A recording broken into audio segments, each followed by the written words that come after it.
Ayon kay Yusek Claire Castro, in control pa raw ang gobyerno at di umano'y nakikipag-usap sila sa mga oil companies. Kaya naman ayon sa kanya, wala namang krisis.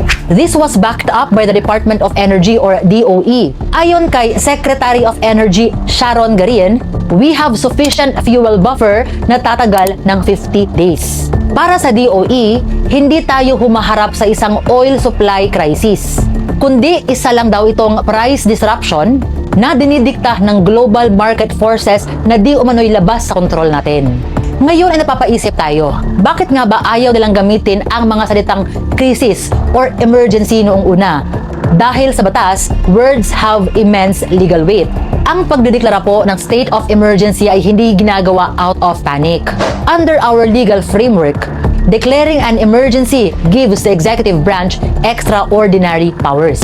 Maaaring ang naging assessment ng kanilang legal and economic team during that time was kapag idineklara ang state of emergency ay maaaring mag-panic buying ang mga tao, baka mag-hoard ng supplies, at maaaring mas lalong bumagsak ang ekonomiya kung agarang magdideklara ng krisis.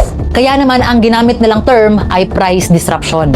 But of course, hindi ito basta na lamang tinanggap ng publiko. Ano ang naging sagot ng labor sector? You cannot prepare for an emergency while publicly denying that one exists. Hindi mo raw pwedeng solusyonan ang problema kung ayaw mong aminin na may problema. Kaya naman ay maraming lumabas na mga komento mula sa publiko dahil sa remark na walang krisis. Ngayon, kahit naman sinasabi nila sa harap ng kamera na walang krisis, maraming nagsasabi that the government is quietly moving in the background.